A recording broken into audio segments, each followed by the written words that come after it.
Come on into the library. It's a place where I love to be. Look in a book, here's a story for you. Who makes stories when the day is through? Who makes stories when the day is through? Story makers, working through the night till the rising sun. Story makers, stories are fabulous, stories are fun. Milton Wordsworth, Shelley and Jackson, working through the night till the rising sun. Story makers, stories are fabulous, stories are fun. Come and be a story maker.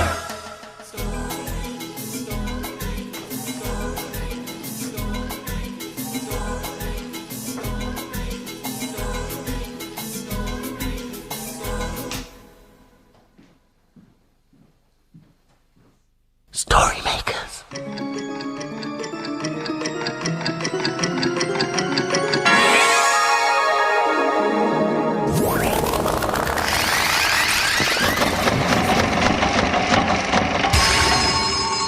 Story makers.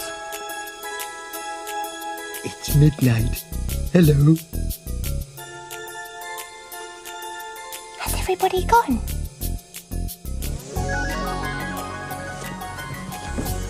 The sun is down, the stars are bright. Story makers come out at night.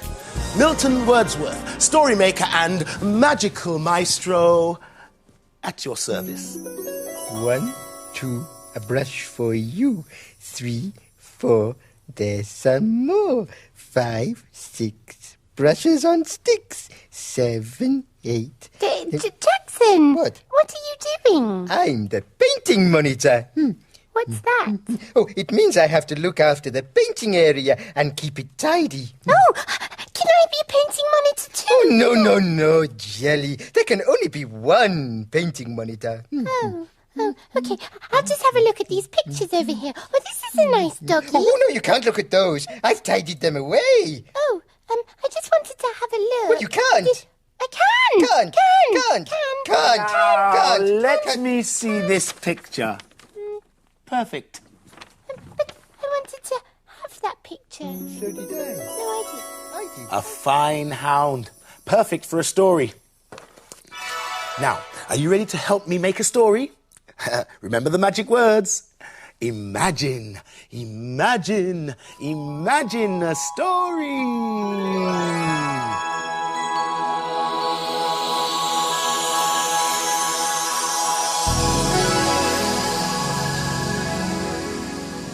It's a playbook. And the story's called Our Dog. In the front room, ready to go, waiting for her walk. Our dog, Abigail.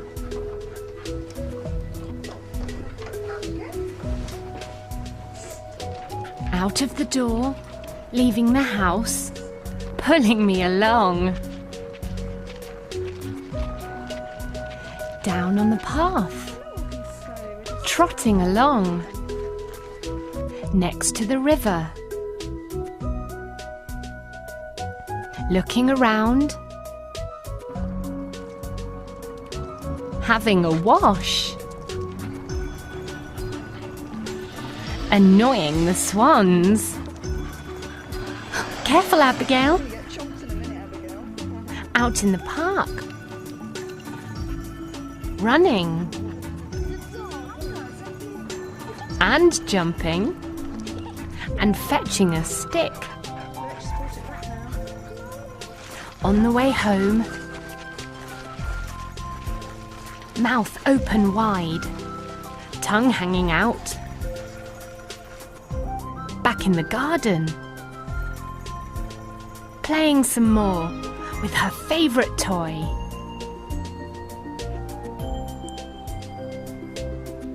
Dinner is served.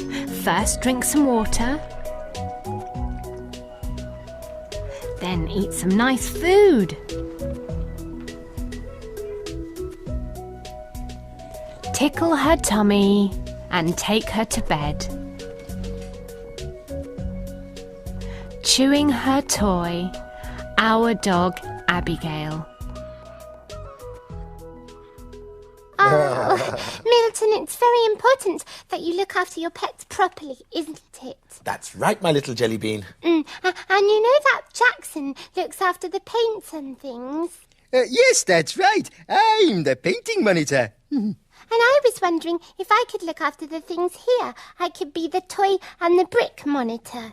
Oh, yes, indeed. It's very important that someone takes care of all these things. Yes, I'll be the best monitor in the whole world. If I could just work out how all these things fit together. Wait a minute. This piece of the jigsaw reminds me of an old story from a country called India. Oh, what story's that? I'll show you. Are you ready to join in with the magic words? Can you remember what they are? That's right. Imagine, imagine, imagine a story.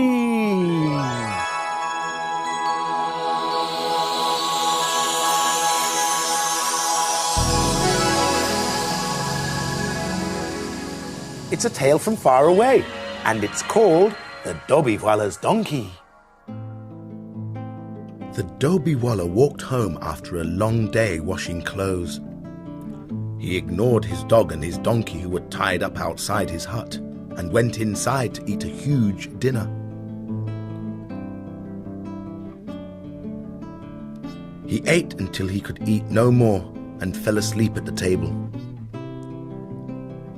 The dog and the donkey were very hungry. Their tummies hurt because they were so empty. Now they would have nothing to eat until the morning. They fell asleep dreaming about food they would never eat. When all was quiet, apart from the snoring of the greedy dobhiwallah, a thief crept past the dog and the donkey and slipped into the dobhiwallah's hut. After he had taken all he could carry, the thief slipped out of the hut again and crept past the dog and the donkey once more. The bag he was carrying was very heavy, so he set it down and rested for a minute. The donkey awoke. "Look, a thief is carrying off our master's goods. Bark, dog!" "Wait, master!"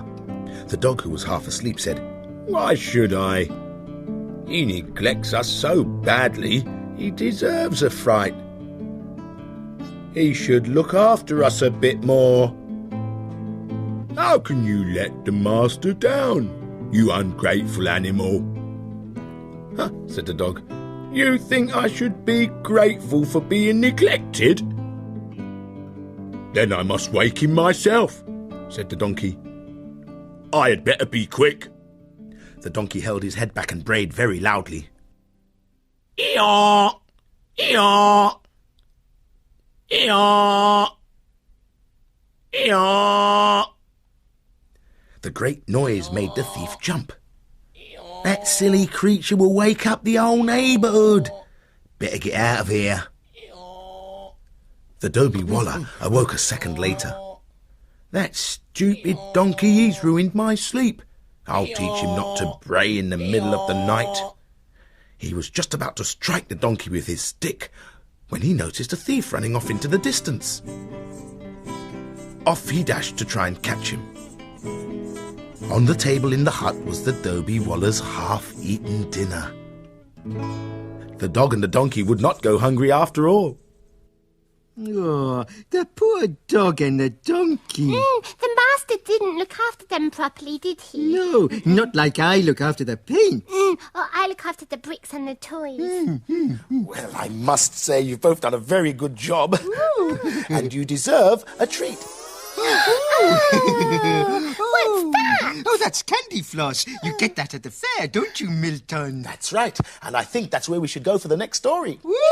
The fair! Great! Ooh, a story about a fair. Are you ready with your imagination? Ready? Imagine, imagine, imagine a story.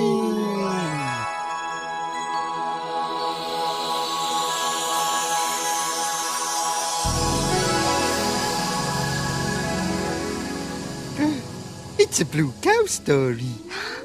I love Blue Cow. Blue Cow and the Roundabout Horse. In a field not far away is a herd of cows grazing quietly. One of the cows is most unusual. Blue Cow wonders about the big world beyond her field. One day, Blue Cow heard beautiful roundabout music on the breeze. I wonder what it would be like to be a horse on a carousel. She's off again, said the other cows. So Blue Cow caught the bus that stops beside her field. I'd like a ticket to a roundabout, please. There you go, madam. Hold very tight. And they set off for the fair.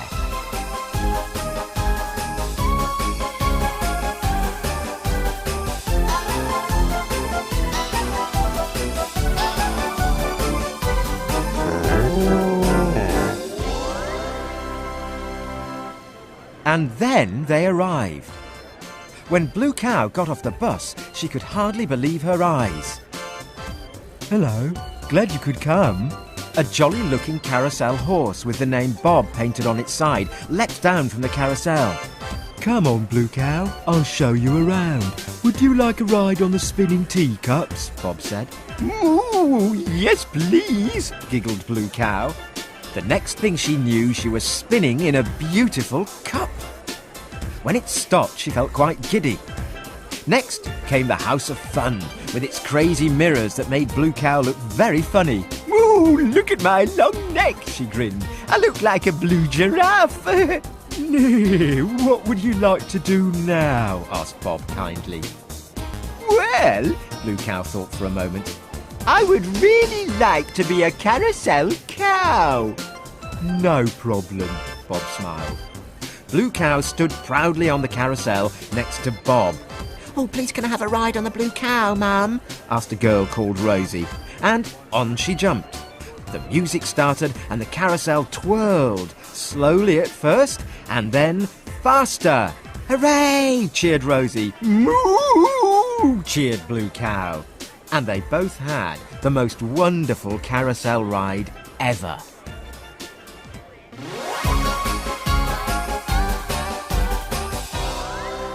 You'll never guess where I've been. Where have you been? I've been to the fair and I was a carousel cow. Everyone knows cows can't go to the fair. But we know they can, don't we? Yes, we do know, don't we? She could do anything if she imagined hard enough. Yes. But look. It's nearly morning. The children will soon be here. Indeed. The dawn is upon us. The morning is nigh. We've made our stories and we bid you goodbye.